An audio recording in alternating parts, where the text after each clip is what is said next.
नमस्कार।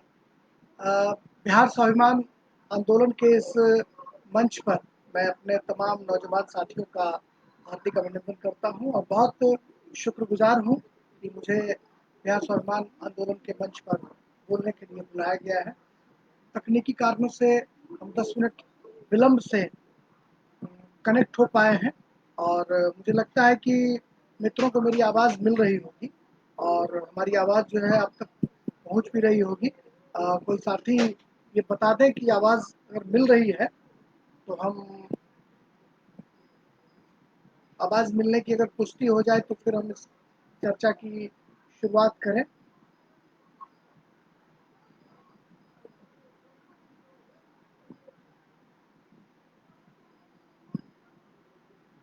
आवाज़ मिल रही है राजन जी हमारी?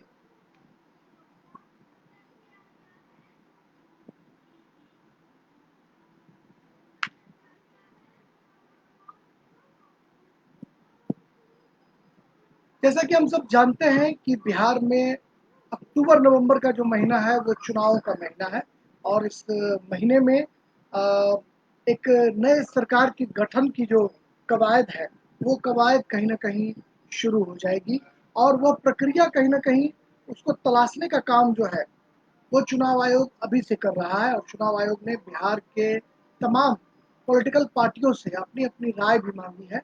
यह जानने की कोशिश की है कि आखिर चुनाव अगर होते हैं तो प्रचार का तरीका क्या होगा और तमाम जो पॉलिटिकल पार्टियां हैं उन्होंने अपनी तैयारियां जो हैं वो शुरू भी कर दी हैं। ये बात और है कि कोरोना की वजह से कहीं ना कहीं जो तैयारियां हैं उन तैयारियों पर थोड़ा सा ग्रहण लगता हुआ दिखाई पड़ रहा है। भारतीय जनता पार्टी इस प्रचार अभियान में सबसे ज़्यादा आगे दिखाई पड़ रही है। वर्चुअल रैलियों के ज़रिए उन्होंने अपने करोड़ों लाखों कार्यकर्ताओं तक पहुंचने की कोशिश की। जनता दल यूनाइटेड भी बीजेपी की राह पर है और बीजेपी की तरह ही सोशल मीडिया का भरपूर प्रयोग, सोशल मीडिया के ज़रिए लोगों तक पहुंचने की कोशिश, क्योंकि कोरोना काल में जो कोरोना का संकट है, इस काल में हम जानते हैं कि बड़ी-बड़ी रैलियाँ करना या लोगों से मुखातिब होना थोड़ा रिस्की साबित हो सकता है। लिहाजा जो आम लोग हैं, जो आम मतदाता हैं, उनके मन में कहीं न कहीं यह भय का वातावरण जो है वो दिखाई पड़ रहा है कि आखिर कैसे हम जो वोटिंग के लिए पहुंचेंगे, वहीं जो चुनावी मतदान जो पॉलिटिकल पार्टियां हैं उनके मन में भी यह भय का माहौल है कि आखिर हम कैसे हम कैसे जनता से रूबरू हो पाएंगे, कैसे हम जनता के बीच जा पाएंगे, जनता से कैसे हम संवाद कर पाएंगे। इसको लेकर कहीं ना कहीं जो तमाम जो अ, सियासी पार्टियां हैं उनके मन में, हम थोड़ा सा अपने पेज पर इसे शेयर कर रहे हैं, फिर आपसे हम रूबरू होते हैं जस्ट। और हम बस क्षमा चाहेंगे मित्र, जैसा अपने पेज पर हम अपने पेज पर इसको हम कनेक्ट कर रहे हैं और फिर हम बात चर्चा को जारी रखेंगे।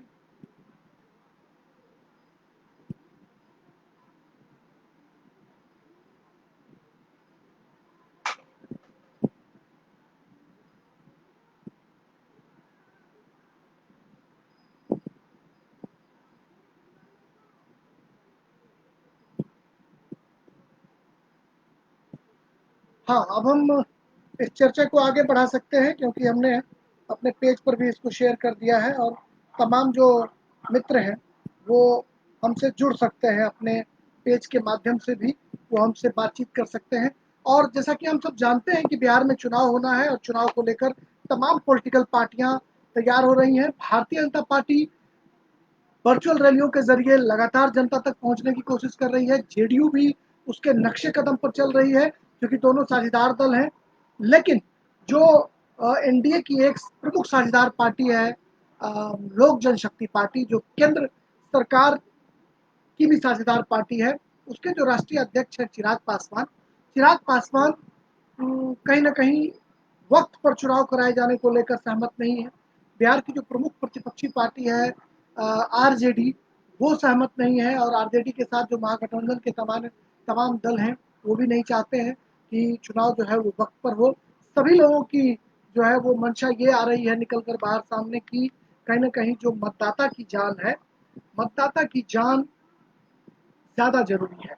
और कल से जब बिहार स्वाभिमान आंदोलन के पेज से जुड़कर हमने लोगों से जब गुफ्तगू करने की संवाद का जो सिलसिला था उसको जब जारी किया और लोगों से यह जानने की कोशिश की कि जब हम कल लाइव पे आएंगे तो यह जो मुद्दा है इस मुद्दे पर क्या क्या राय निकल कर सामने आएगी, तो तमाम जो बिहार के जो लोग हैं चाहे बिहार के बाहर जो रहने वाले जो इंटेलेक्चुअल्स लोग हैं उन तमाम लोगों की जो राय आई है सामने निकल कर वो यही कि कहीं न कहीं जो बिहार की जनता है, बिहार की जनता के मन में कहीं न कहीं संशय की स्थिति है और जो पॉलिटिकल पार्टियाँ जो प्रतिपक्षी पॉलिटिकल पार्टियाँ हैं, वो इस बात को लेकर ज़्यादा आशंकित हैं कि कैसे हम मतदान केंद्रों तक लोग जाएँगे, कैसे वोटिंग करेंगे।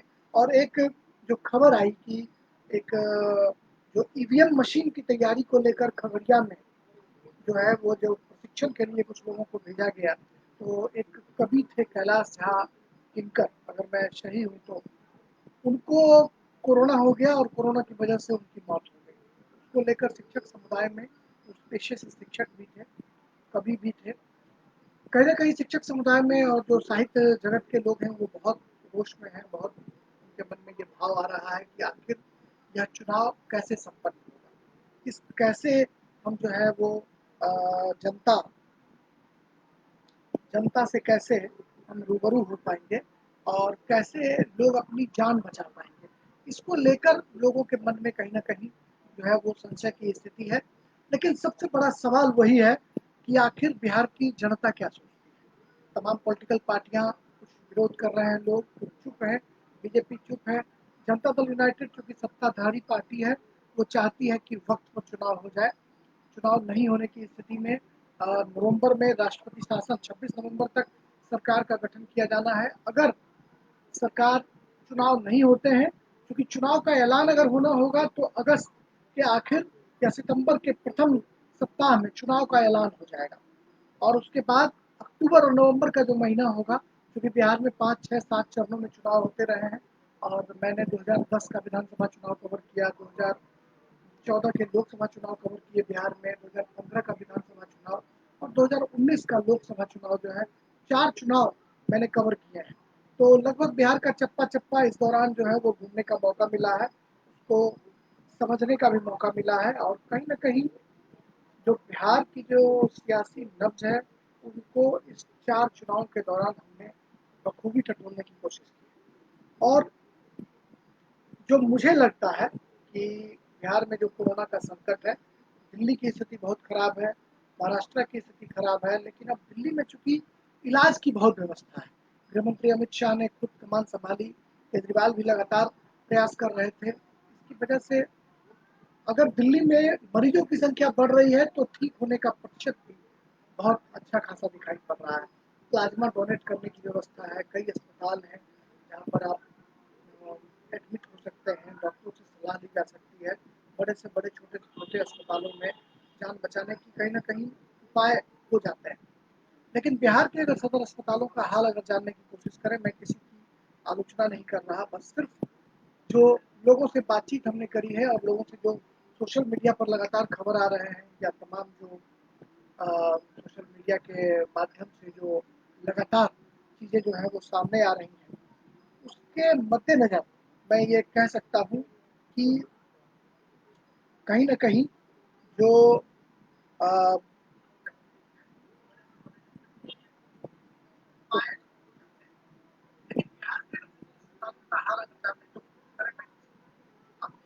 कहीं न कहीं जो स्थिति बन रही है, वो यही कि स्थिति जो बनती जा रही है, वो यही बनती जा रही है कि ये किसी न किसी रूप में जो बिहार की जनता है, उसके सामने कोरोना से लड़ने के बहुत सारे साधन दिखाई नहीं पड़ रहे हैं।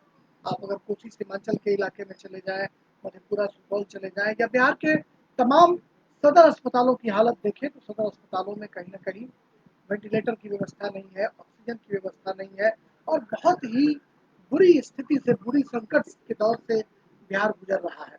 और हमने देखा कि वर्चुअल रैलियों के दरमियान तमाम जो पॉलिटिकल पार्टी के लोग एक दूसरे से रास्ता कायम करने की कोशिश कर रहे थे, गुफ्तगू करने की कोशिश कर रहे थे, उस दौरान हमने देखा कि कहीं न कहीं अ, दूरियों का ख्याल नहीं रखा गया, मास्क नहीं लगाया गया या सैनिटाइज़र नहीं लगाया गया, जिसकी वजह से भारतीय जनता पार्टी के दफ्तर में 75 लोगों के कोरोना से पीड़ित होने की खबरें आई। जेडीयू के कई लोग पीड़ित हुए, राजभवन, मुख्यमंत्री निवास, पटना के एसएसपी और तमाम जो बड़े नेता हैं, आरजेडी के नेता रघुवंश प्रसाद सिंह इसकी चपेट में आए। मुझे लगता है कि बिहार पहला ऐसा प्रांत है जहाँ पर इतने हाई प्रोफाइल लोगों को एक साथ कोरोना जो है इतने बड़े पैमाने पर हुआ है। और हालांकि बड़े नेताओं को, जो संबित पात्रा को, ज्योतिरादित्य सिंधिया को या उनकी माता जी को, कई लोगों को कोरोना हुए, बड़े नेताओं को भी हुए, लेकिन बिहार मुझे लगता है कि एकमात्र ऐसा इकलौता प्रांत है जहाँ पर कोई पॉलिटिकल पार्टी अछूता नहीं है। पॉलिटिकल पार्टी के जो बड़े नेता हैं उन्हें कोरोना हुआ है। बिहार प्रदेश बीजेपी के जो अध्यक्ष हैं डॉक्टर संजय जायसवाल, उनके समेत बड़े पैमाने पर बीजेपी दफ्तर में, जनता दल यूनाइटेड के दफ्तर में, आरजेडी के दफ्तर में, राजभवन में, मुख्यमंत्री आवास में। ऐसे में सवाल जनता के सामने एक बड़ा सवाल यही कौनता है कि क्या बिहार में चुनाव समय पर कराया जाना चाहिए। एक तरफ जब बिहार में बाढ़ की विभीषिका जो है वो सर उठाए खड़ी है, बाढ़ का जो तांडव है वह देखने लायक है। बागमती नदी हो, गंगा हो, गंडक हो, बूढ़ी गंडक हो, तमाम नदियां उफान पर है।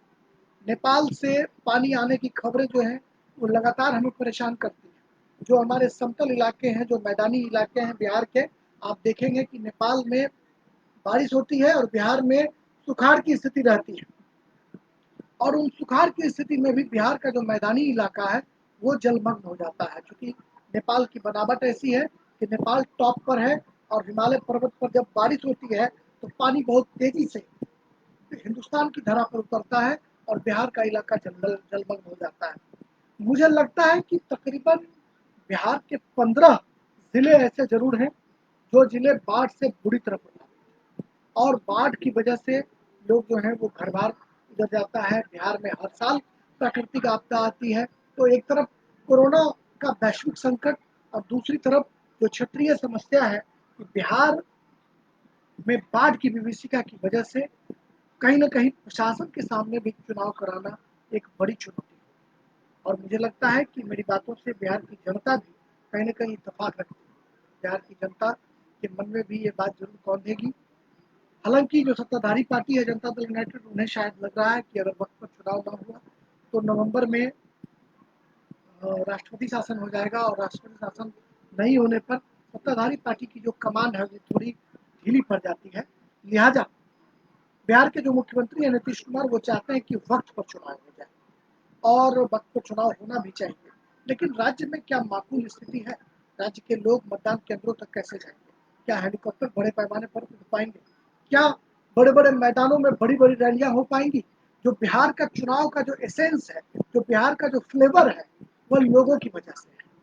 दुनिया भर के मुल्क के जो मीडिया कर्मी हैं, चाहे वो इंग्लैंड के मीडिया कर्मी हों, ब्रिटेन अमेरिका के मीडिया कर्मी हों, ऑस्ट्रेलिया के हों, संयुक्त राज्य अमेरिका के हों या फिर गल्फ कंट्री के हों या देश दुनिया भर के मुल्क के जो मीडिया कर्मी हों, वह हिंदुस्तान के किसी राज्य में चुनाव कवर करने जाते हों अथवा नहीं जाते हों, लेकिन वो बिहार चुनाव कवर करने के लिए ज़रूर पहुँचते हैं।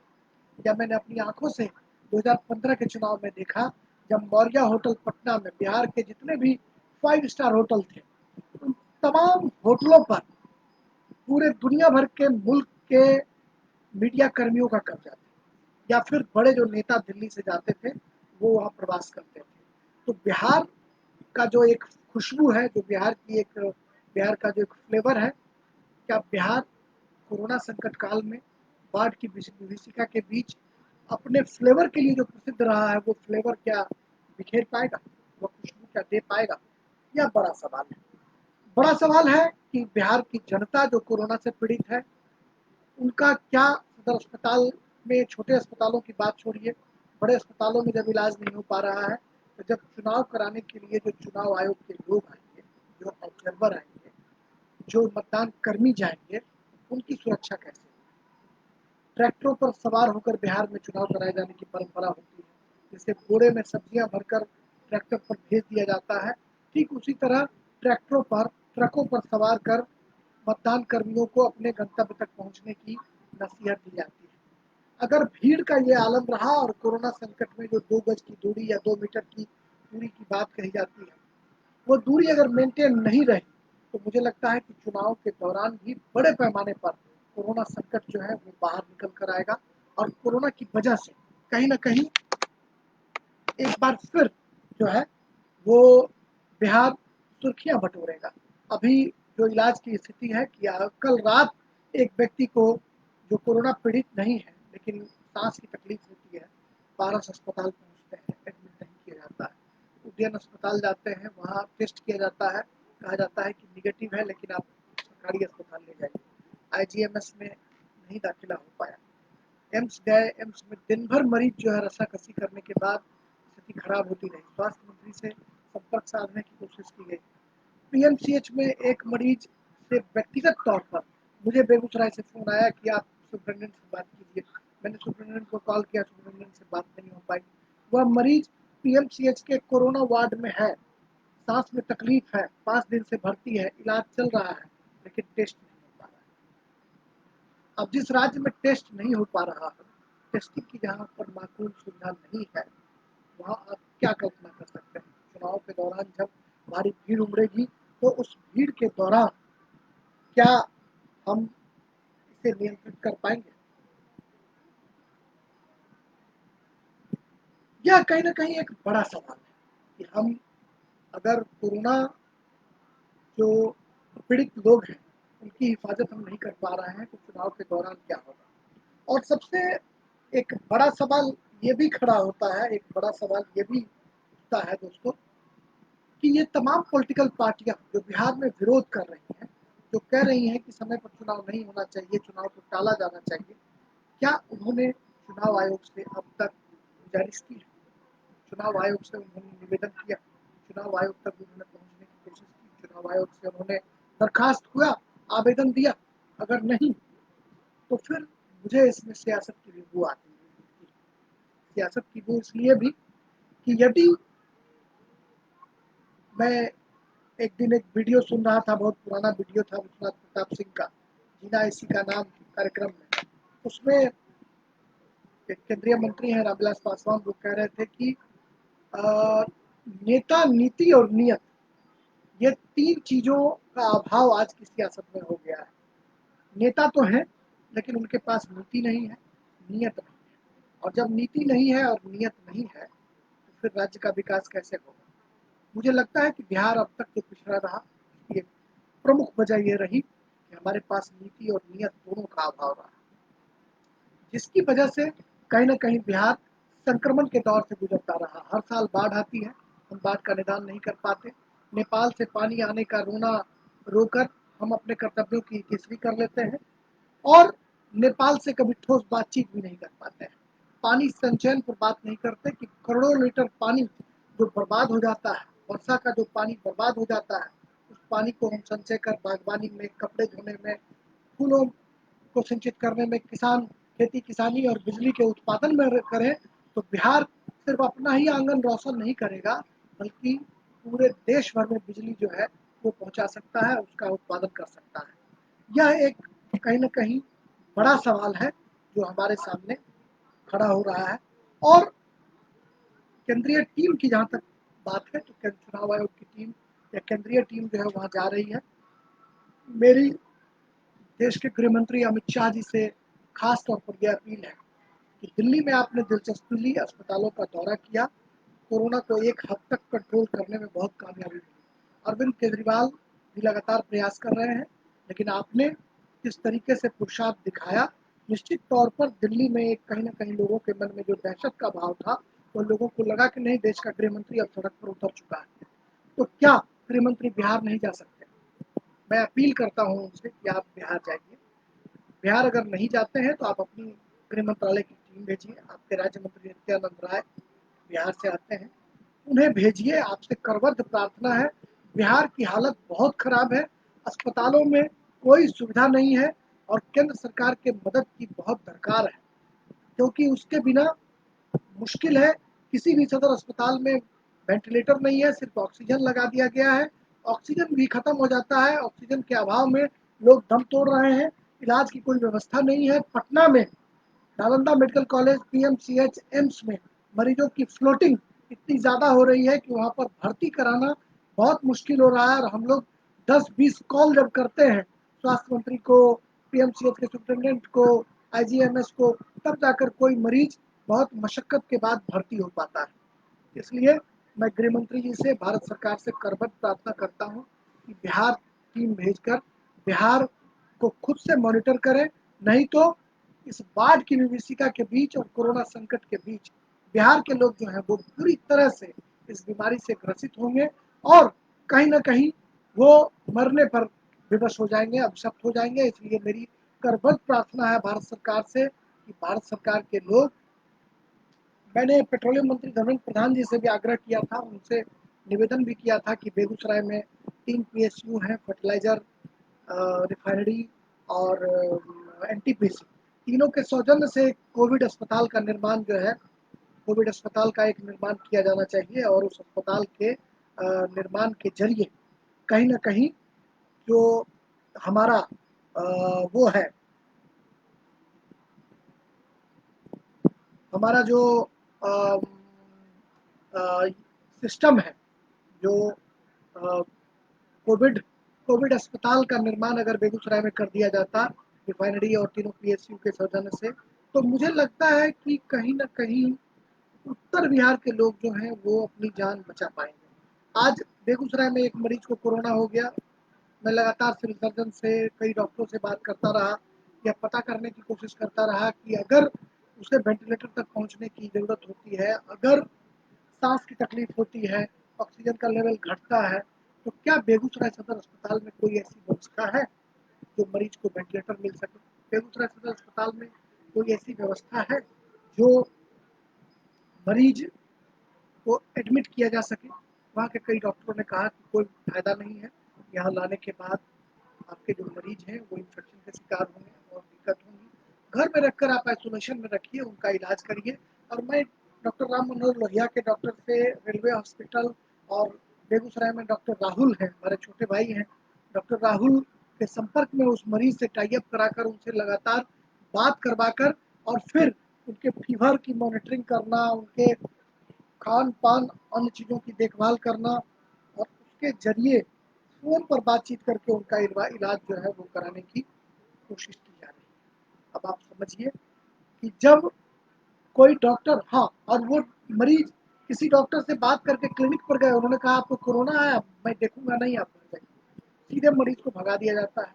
पारस अस्पताल पटना, जो बिहार का सबसे बड़ा अस्पताल माना जाता है, महँगा अस्पताल माना जाता है, वह अस्पताल कोरोना नेगेटिव मरीज को भी वहाँ पर नहीं रख रहा है।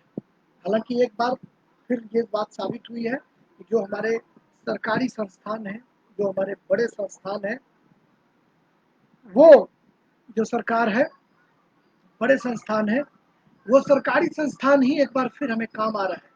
तमाम जो प्राइवेट अस्पताल जो लाखों रुपए का बिल देते हैं, वो किसी कोरोना मरीज को रखने की स्थिति में नहीं है और वो न रख रहे हैं, न इलाज कर रहे हैं। बिहार, मैंने शुरुआती दौर में एक आर्टिकल भी लिखा था कि बिहार सरकार को भुवनेश्वर सरकार से, उड़ीसा सरकार से सबक लेनी चाहिए थी और तमाम प्राइवेट जो अस्पताल थे उनको कोलैबोरेट करके, उनको आपस में जोड़ करके लोगों की जान बचानी चाहिए थी। बड़े लेवल से लेकर छोटे लेवल तक, सिर्फ भुवनेश्वर ही नहीं, कटक और अन्य जो जिले हैं, जो छोटे जिले हैं, वहाँ पर भी प्राइवेट अस्पताल के साथ उड़ीसा सरकार ने कोलैबोरेशन करके लोगों को जान बचाने की कोशिश की है। लेकिन बिहार में जो बड़े अस्पताल हैं, चाहे मगध अस्पताल हो, पारस अस्पताल हो, या छोटे-छोटे जिलों में जो अस्पताल हैं, उन अस्पतालों को क्या निर्देश नहीं दिया जा सकता कि लोगों की जान बचाने के लिए आप सामने आए? जब आप महँगे बिल, महँगे तौर पर लोगों के इलाज आप कर रहे हैं, तो कोरोना में आखिर उनका जान बचाने के लिए कौन आएगा? कोरोना में जान बचाने के लिए प्राइवेट अस्पतालों को भी सामने आना चाहिए और पीपीपी मॉडल पर लोगों की जान बचाने की जो है वो कोशिश करनी चाहिए। तब जाकर हम कहीं न कहीं वास्तविक तौर पर जो समाज सेवा हम कह सकते हैं, वो हम कर सकते हैं। लेकिन चूँकि बिहार में मुख्यमंत्री निवास, राजभवन, तमाम पॉलिटिकल पार्टी के जो दफ्तर हैं वो खुद कोरोना से ग्रस्त हो गए हैं। ऐसी स्थिति में कहीं न कहीं एक बड़ा सवाल खड़ा हो रहा है कि क्या समय पर चुनाव कराया जाना चाहिए या नहीं कराया जाना चाहिए। और जो हम देख रहे हैं कि हमारे मित्रों की जो प्रतिक्रियाएँ आ रही हैं, उन लगातार उन प्रतिक्रियाओं को मैं देख रहा हूँ कि उनकी लगातार ये प्रतिक्रिया आ रही है कि अ, चुनाव जो है वह समय पर कराया जाना कहीं न कहीं बहुत खतरे से खाली नहीं होगा। और निश्चित तौर पर चुनाव के लिए चुनाव के लिए भारत सरकार या बिहार सरकार तमाम लोगों को इसमें पुनर्विचार करना चाहिए। और कल से ही जिस तरीके से हम लगातार लोगों से रायशुमारी कर रहे हैं, तो मुझे लगता है कि 99% लोगों के विचार यही आए हैं कि चुनाव जो है वक़्त पर नहीं कराया जाना चाहिए। चूँकि जो अक्टूबर-नवंबर का जो महीना होगा, वह पानी उतरने का महीना होगा। जो फ्लड सिचुएशन से जूझ रहे जो लोग हैं, वो घरों की ओर लौटेंगे। महामारी के दौर से भी बिहार को गुजरना होगा। कोलरा, हैजा, तो तमाम तरह की जो पानी उतरने के बाद जो बीमारियाँ होती हैं, उस बीमारी के दौर से भी लोगों को गुजरना पड़ेगा, उनको दो-चार होना पड़ेगा। ऐसी स्थिति में कहीं न कहीं बिहार सरकार को, भारत सरकार को, चुनाव आयोग की टीम को, इन तमाम लोगों को कई मोर्चों पर जूझना पड़ेगा। और एक तरफ कोरोना के संकट से हम जो है अब बिहार में पीक की स्थिति बनती जा रही है। अब तक हम बचते आ रहे थे और शायद लोगों को लग रहा था, जो लोग बहुत हल्के में ले रहे थे, जो मास्क का प्रयोग नहीं कर रहे थे, जो लोग सोशल डिस्टेंसिंग का पालन नहीं कर रहे थे, जो खबरें लगातार बिहार से आ रही थी, जो चिंताजनक खबरें थी कि लोग बिहार में सोशल डिस्टेंसिंग का पालन बिल्कुल नहीं कर रहे थे। कई जिलों से ये खबर आ रही थी कि लोग आराम से मोटरसाइकिल चल रहे हैं, बिना मास्क के घूम रहे हैं। और कई जो बड़े नेता हैं जिन्हें कोरोना हुआ है, उनके बारे में भी खबरें आई कि मास्क, रघुवंश बाबू मास्क लगाते ही नहीं। तो कहीं न कहीं जो ये हमारी उदासीनता है, जो हमारे सिस्टम को लेकर उदासीनता है, हमारी जो पुरानी व्यवस्था है उसको लेकर उदासीनता है, और हम बीमारी को जितने हल्के में ले रहे हैं, वह गति कहीं न कहीं अक्टूबर-नवंबर में बहुत रेशियो आगे बढ़ता हुआ दिखाई पड़ेगा। और ऐसी स्थिति में चुनाव के मध्य में, चुनाव के ऐलान हो जाने के बाद अगर बीमारी का रेशियो बहुत ज़्यादा दिखाई पड़ गया, तो फिर मुझे नहीं लगता कि बड़े-बड़े जो हेलीकॉप्टर्स हैं, उसके द्वारा चुनाव प्रचार हो पाएँगे या बड़ी रैलियाँ हो पाएँगी या फिर बड़े-बड़े कटआउट्स लग पाएँगे। बड़े जो फ्लेवर है, मैंने शुरू में ही कहा कि बिहार अपनी खुशबू के लिए जिस चुनाव के लिए वो विख्यात है, कि चाय की दुकान पर जो गॉसिप होती है, उससे भी जनमत का निर्माण होता है। चाय की दुकान पर अखबार को पढ़कर लोग उम्मीदवारों को हराते हैं, लोग उम्मीदवारों को जिताते हैं। क्षण भर में किसी को जिता देना, क्षण भर में किसी को गिरा देना। या जो चाय की दुकान, जो राजनीति की पहली पाठशाला है बिहार की, क्या वह पहली पाठशाला, चाय की दुकान, लोगों से सज पाएगी? मतदाताओं के गॉसिप से गुलजार हो पाएगी? यह सवाल कहीं न कहीं बुद्धिजीवियों के सामने, चुनाव आयोग के सामने और तमाम पॉलिटिकल पार्टियों के सामने एक बड़ा सवाल खड़ा करेगा कि हम उस फ्लेवर के साथ अगर चुनाव में नहीं उतर पाएँगे, तो फिर क्या हम बहुत ज़्यादा अ, अपनी खुशबू नहीं बिखेर पाएँगे। लेकिन एक सवाल ये ज़रूर है कि अगर वक़्त पर चुनाव हो जाए, चुनाव होने की परंपरा रही है, अगर सरकार अपने को सक्षम पाती है, चुनाव आयोग की टीम वहाँ विज़िट के लिए जाए, केंद्र की टीम वहाँ विज़िट के लिए जाए, और अगर वो सक्षम पाते हैं कि कोरोना का प्रतिशत अगर बढ़ता है, मरीजों का अगर रफ्तार बढ़ता है, और उस रफ्तार में भी हम अगर इसे कंट्रोल कर लेने, लोगों का इलाज करा देंगे, और जिस गति से पॉलिटिकल पार्टी के लोगों को कोरोना हो रहा है, अगर चुनाव के दौरान इस तरह से अगर लोग पीड़ित होते चले गए, तो फिर क्या लगता नहीं है कि चुनाव ऐलान होने के बाद भी बहुत ही पशुपेश की स्थिति बनेगी? और उस पशुपेश की स्थिति सिर्फ पॉलिटिकल पार्टी के लोगों के सामने नहीं होगी, बल्कि आम जनता के सामने भी होगी, चुनाव आयोग के सामने भी होगा, मतदान कर्मियों के सामने भी होगा, मतदाताओं के सामने भी होगा। इसलिए मुझे लगता है कि जो हमारी खुशबू है, जो हमारा एसेंस है, उस एसेंस को हम मेंटेन करने के लिए ज़रूरी है कि जनता से सीधी तौर पर इसमें रायशुमारी कराई जाए, और रायशुमारी के बाद ही अगर हम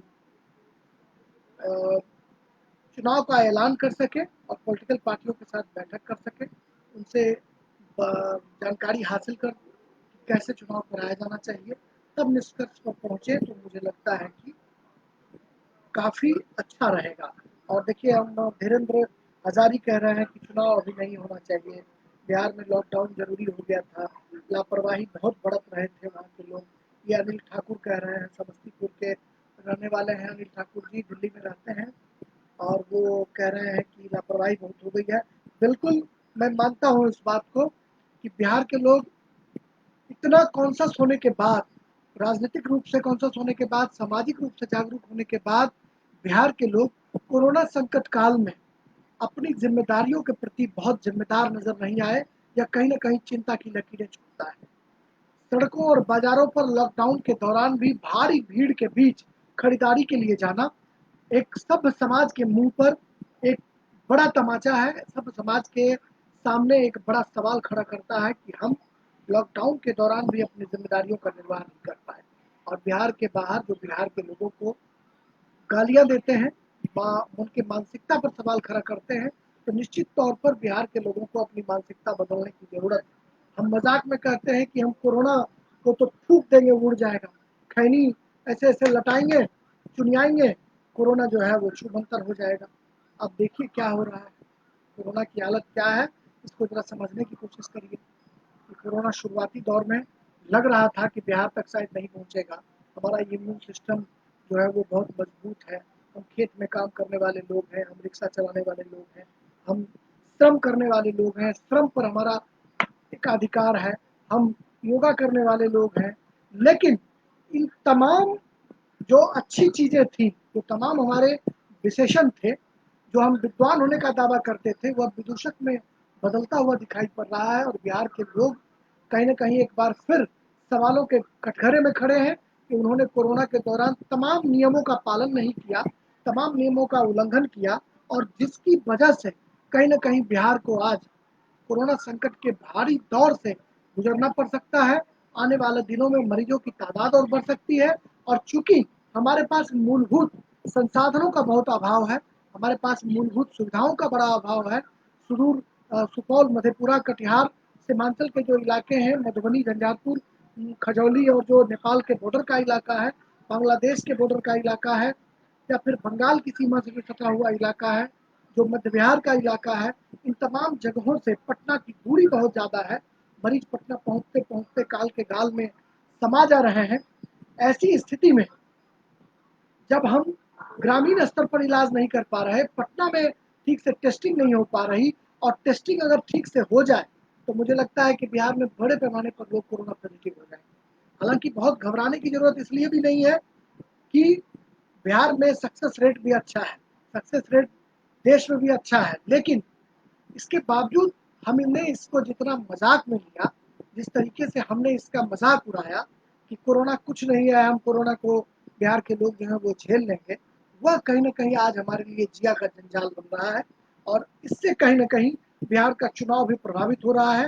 बाढ़ की विभीषिका का दंश झेल रहे जो लोग हैं, उनके सामने भी एक बड़ा सवाल खड़ा हो रहा है कि आखिर अगर बिहार सरकार कोशिश भी करे उन तक, जो पीड़ित लोग हैं उन तक राहत सामग्री पहुंचाने की, तो कोरोना संकट काल में कौन कोरोना पीड़ित जो सरकारी कर्मी है वो जाकर नॉर्मल व्यक्ति तक अगर राहत सामग्री पहुंचाता है, और उस एक कोरोना संक्रमित व्यक्ति से अगर सैकड़ों लोगों तक कोरोना का संक्रमण हो जाता है, तो फिर बाढ़ में जो राहत पहुंचाने का जो काम है वो भी प्रभावित होगा, चुनाव का काम भी प्रभावित होगा, चुनाव प्रचार प्रभावित होंगे, चुनाव प्रचार की जो हमारी शैली रही है परंपरागत बिहार में, उसका बिल्कुल फ्लेवर हम खो देंगे।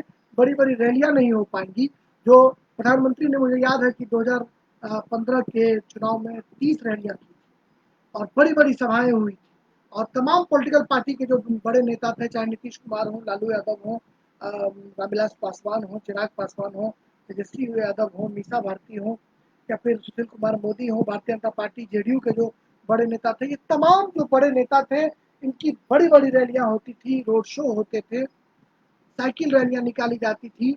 यह तमाम जो फ्लेवर, तमाम जो खुशबू था, क्या वो इस चुनाव में हम बिखेर पाएंगे? यह सवाल कहीं ना कहीं बिहार के जनता के मन में एक बड़ा यक्ष प्रश्न जो है वो सवाल छोड़ता है कि कैसे बाढ़ की विभीषिका के बीच कैसे हम कोरोना संकट को मैनेज करेंगे, चुनाव के दौरान हम कोरोना पीड़ितों की कैसे हिफाजत करेंगे, कैसे उनके हम इलाज कर पाएंगे। यह सवाल कहीं न कहीं सुरसा के मुँह की भांति जो है, सुरसा की तरह मुँह खोले हुए खड़ा है।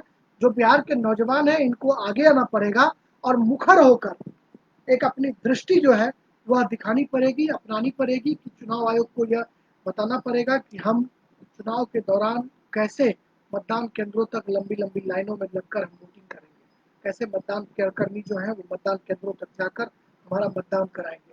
यह एक बड़ा सवाल है जो चिंता की लकीरें खींचता है और मुझे लगता है कि कहीं न कहीं जो बिहार की जो दशा है उसके लिए हम तमाम नौजवान भी ज़िम्मेदार हैं, जो हम देश के विभिन्न हिस्सों में जाकर रोज़ी-रोज़गार की तलाश में देश के विभिन्न हिस्सों में पलायन कर गए हैं, लेकिन राज्य के प्रति अपनी ज़िम्मेदारी का निर्वाह नहीं करते हैं। हम राज्य के बाहर आकर हम रोज़ी-रोटी की तलाश में अपने मुल्क, वतन, मिट्टी, प्रांत को भूलकर दूसरे जगह हम बैठे हुए हैं, दुनिया भर के मुल्कों में वतन का पताका लहरा रहे हैं। लेकिन बिहार की जो मूलभूत समस्या है, जो बिहार इंफ्रास्ट्रक्चर के मोर्चे पर जो जूझ रहा है, बिहार में जो मूलभूत समस्या है, बाढ़ की समस्या, उस बाढ़ की समस्या के लिए हम कुछ नहीं कर पा रहे हैं। स्वास्थ्य के मोर्चे पर बिहार पूरी तौर पर विफल है। बड़े-बड़े अस्पताल फेल हैं, सदर अस्पताल और प्रखंड अस्पताल, रेफरल अस्पताल की बात छोड़िए। तो क्या जो हमारे जैसे नौजवान हैं, सिर्फ उनकी ज़िम्मेदारी है कि वो फेसबुक पर आकर लाइव करें, अपनी बात करें, अपनी चिंता जताएँ और बिहार जाकर कुछ काम नहीं कर सकें, बिहार जाकर लोगों को एकजुट न कर सकें। मैं बिहार के तमाम नौजवानों से ये अपील करता हूँ, तमाम नौजवान नेताओं से अपील करता हूँ कि वो एक फ्रंट पर आएँ और विपक्ष, सत्ता पक्ष, तमाम लोग रचनात्मक सहयोग के ज़रिए सबसे पहले कोरोना संकट से लोगों को बाहर निकालें। भारत सरकार, बिहार सरकार दोनों मिलकर कोरोना संकट से बिहार के लोगों को बाहर निकालने के लिए एक जॉइंट एफर्ट करें, एक साझा प्रयास करें और उसमें सत्ता की भूमिका हो, विपक्ष की भूमिका हो, सत्ता की साझेदार दलों की भूमिका हो, तो विपक्ष के जो साझेदार दल हैं उनकी भी भूमिका हो और सिर्फ ये कह लेने भर से अपना पल्ला ना झाड़ें विपक्ष के लोग कि चुनाव वक्त पर ना होना चाहिए। अगर चुनाव नहीं होना चाहिए तो आप क्यों ना आप जो अगर अगर चुनाव नहीं होना चाहिए तो क्यों नहीं आप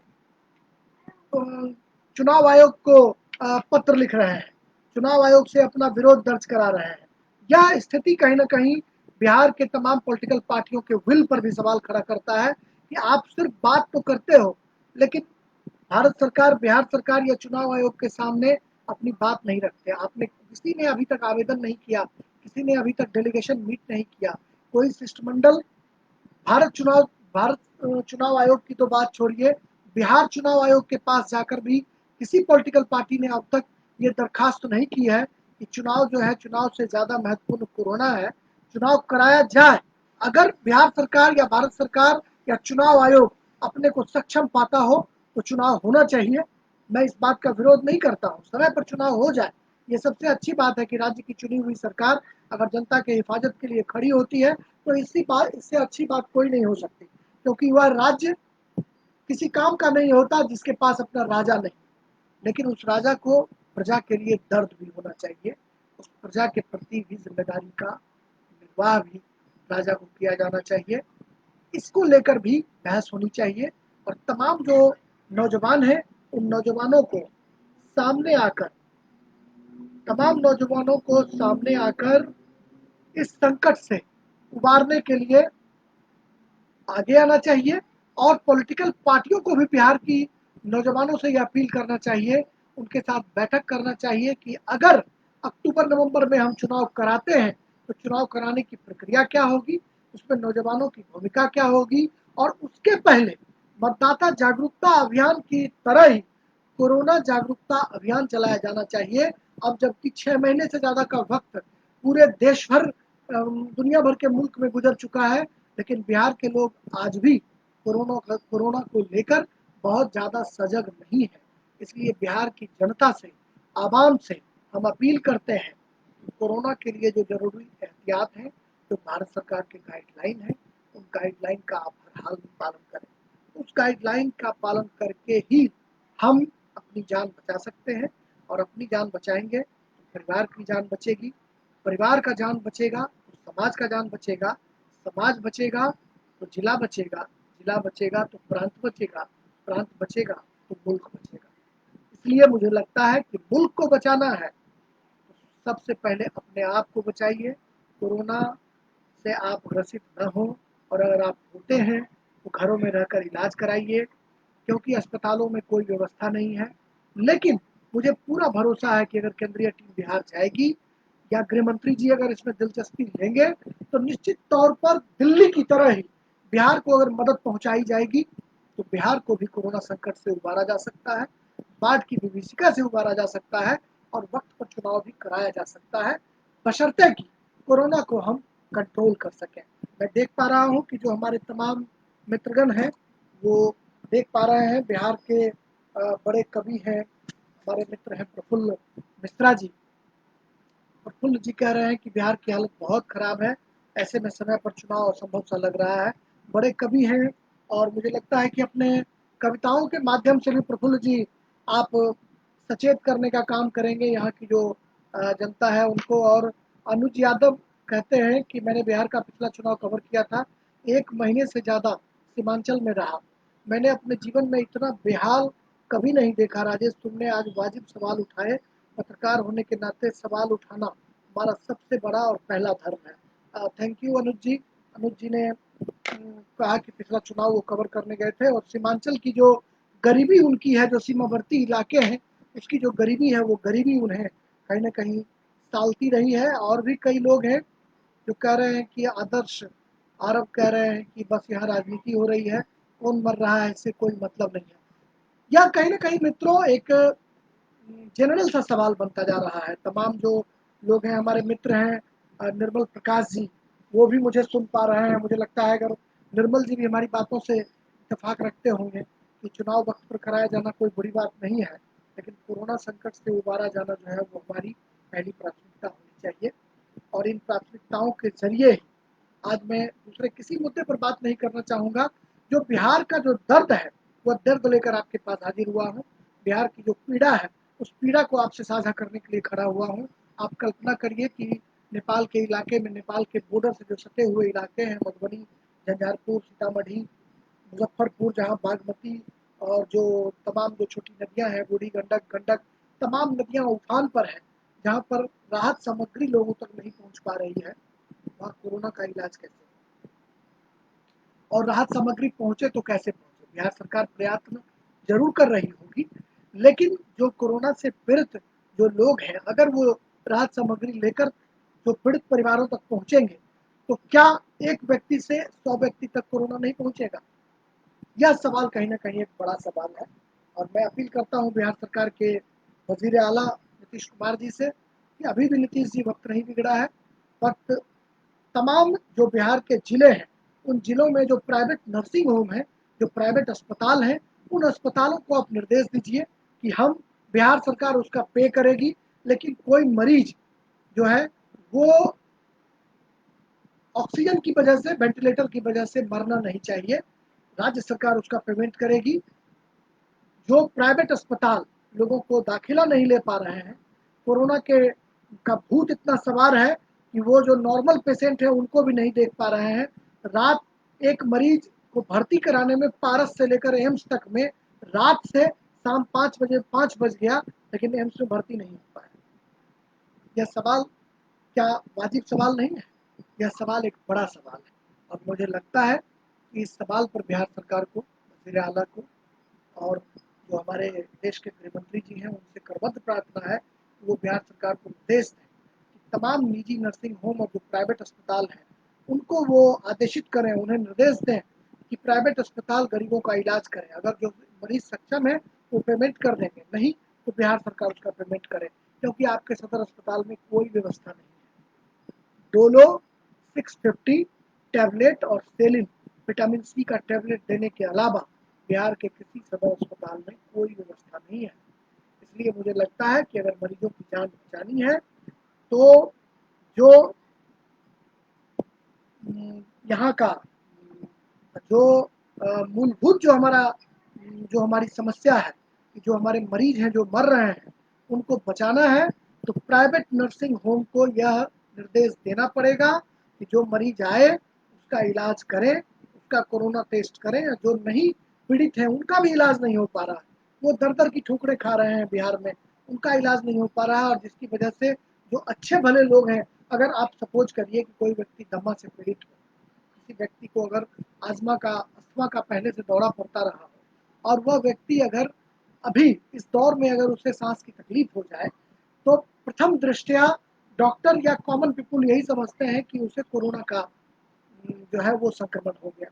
अगर जांच होने के बाद अगर उसे नेगेटिव आता है, तब तक तो जिसे सांस लेने में पीड़ा है, वह मरीज तो काल के गाल में समा जाएगा।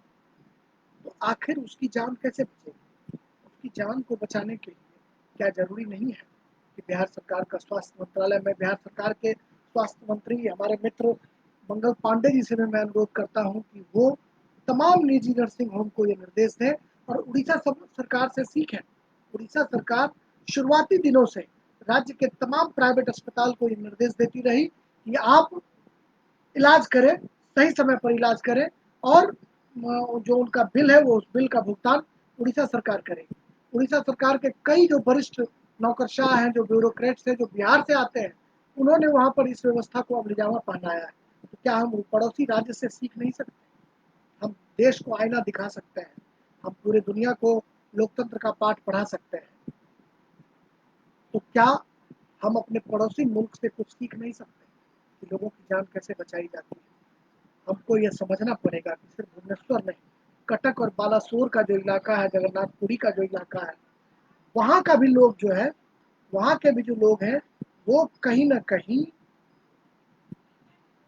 कहीं वो जो है वो इस स्थिति से दो चार हो रहे हैं, और वहाँ के प्राइवेट अस्पतालों में भी यह जो है स्थिति जो है वो बनती है। और इस स्थिति से निपटने के लिए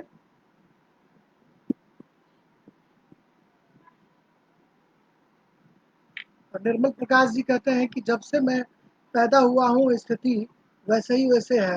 हर साल फ्लड आती है, हल्ला होता है, और उसके बाद फिर कोसी और महानंदा तबाही मचाती हैं, और ये प्रत्येक वर्ष रिपीट होता है। कोई मुखिया मंत्री हो या कहीं पार्टी शासन हो, ये स्क्रिप्ट कभी नहीं बदला है जब से मैं होश संभाला हूँ। बिल्कुल, आ, मैंने बिल्कुल सही आपने कहा निर्मल जी की यह स्क्रिप्ट बिल्कुल नहीं दौड़ा पाता, लेकिन निर्मल जी मुझे लगता है कि कहीं न कहीं जनता का जो ये सवाल है, जो फ्लड की जो समस्या है, उसके लिए कहीं न कहीं हमारे जो विल पावर है, उस विल पावर पर भी सवाल खड़े होते हैं कि हम पड़ोसी मुल्क से बात नहीं कर पाते, और एक धारणा जो लोगों के मन में ये बनी हुई है कि नेपाल पानी छोड़ दिया तो बिहार जलमग्न हो गया। नेपाल पानी कहीं नहीं छोड़ता है।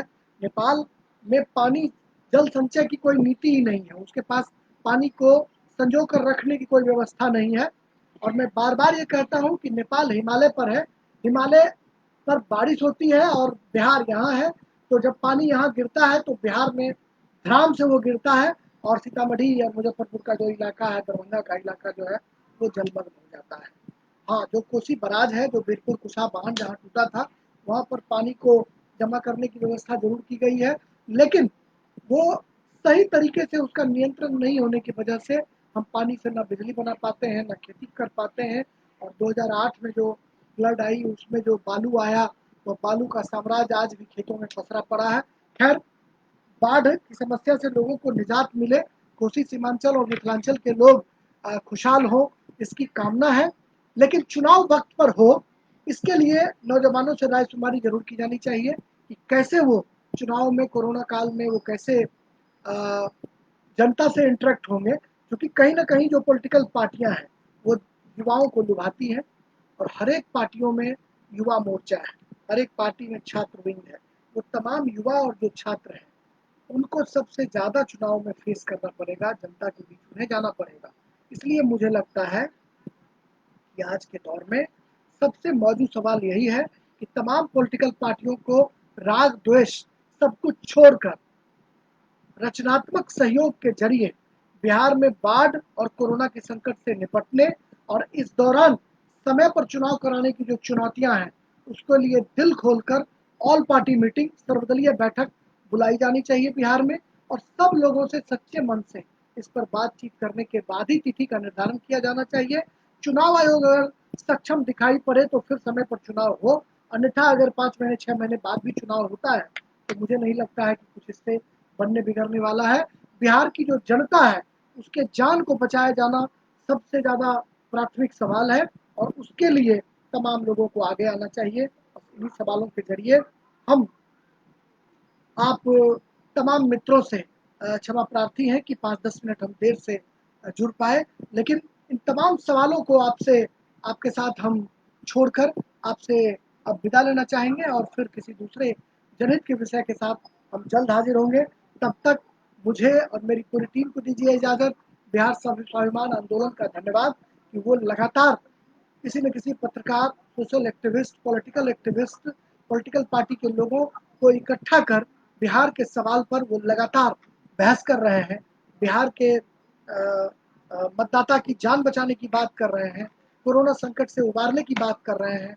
मैं तमाम लोगों का शुक्रिया अदा करता हूँ जो लोग हमारे साथ जुड़े, जिन लोगों ने हमारे साथ अपनी बातों में सुर में सुर मिलाया, और जिन लोगों ने ऐतराज़ भी किया, हम उसका उनका भी स्वागत करते हैं, क्योंकि सत्ता और विपक्ष, सत्ता की भूमिका अगर अपनी बात को आगे ले जाने की है तो विपक्ष का काम है मदहोश शासक की आँख खोलना। लेकिन विपक्ष अपनी भूमिका का कितना निर्वाह कर रही है यह भी देखना पड़ेगा, और सत्ता पक्ष अपनी जिम्मेदारियां कितना निभा रही हैं यह भी देखना पड़ेगा। सत्ता से राज्य को बचाने की अपील, विपक्ष से सत्ता को रचनात्मक सहयोग की अपील, और जो बीच की जो तमाम पार्टियां हैं सर्वदलीय बैठक में बैठे, राज्यपाल भी जो है बिहार के राज्यपाल भी सर्वदलीय बैठक का आयोजन कर सकते हैं, और तमाम पार्टियों के की जो नब्ज है उसको टटोल सकते हैं। तो इसी आशा विश्वास और उम्मीद के साथ इस बहस से हम अलग होना चाहेंगे, और किसी दूसरे जनहित से जुड़े मुद्दे पर हम जल्द हाजिर होंगे। तब तक मुझे मेरी पूरी टीम को दीजिए इजाज़त। नमस्कार।